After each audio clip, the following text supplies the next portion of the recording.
got the bike prepared for what year of racing? I think 2000 was the first year I raced it. Where was your first race? Probably Daytona. Thoughts that you remember of running that bike out there the first time in Daytona? I stuck the piston.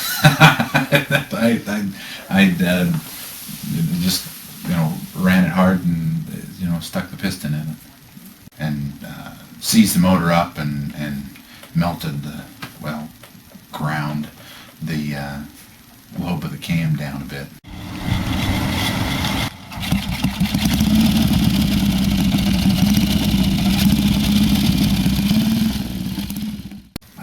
I know Indian made 4-valve pushrod motorcycles in the teens. I think Harley did too on their board track racers.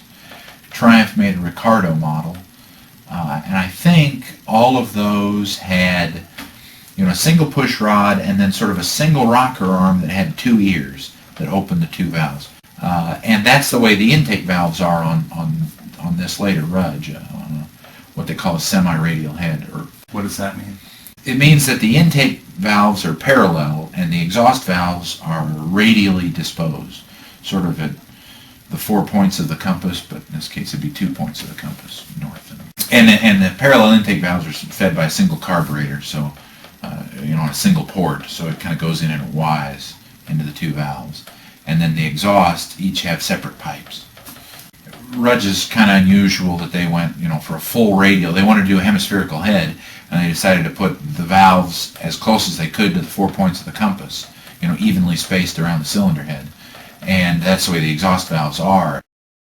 Are there any differences about the barrels here, the cylinder heads? Rudge in 36 or 37 developed this bronze aluminum alloy. It's what everybody calls the bronze head.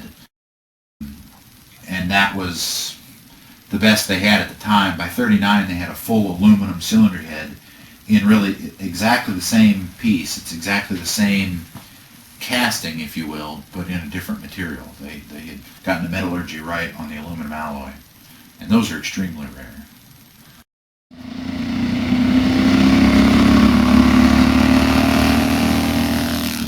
What type of motorcycle buyer was buying a Rudge in 1937? You could buy a Rudge Ulster that had deeply valenced fenders and it had covers over the gearbox so you didn't soil your shoes.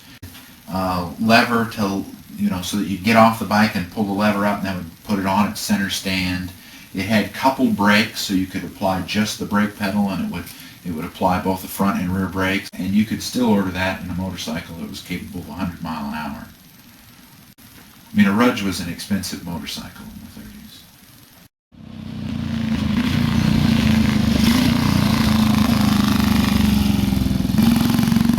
the 30s. How this bike, riding this bike compares to a 60s Triumph? It's about like any single. It sounds like it's turning over real slow because it's a single. Right now it's geared kind of high. It kind of chugs as it pulls away, and it accelerates like a normal motorcycle until it really gets up on the cam, and with the long straight pipes, no mufflers on it, and it's got a GP Yamaha carburetor on it. It pulls away quickly, and then you start hearing the noise. It starts getting a little louder as it starts getting up on the cam, mm-hmm. and then it really starts talking.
believe I'll ride it down to Mexico.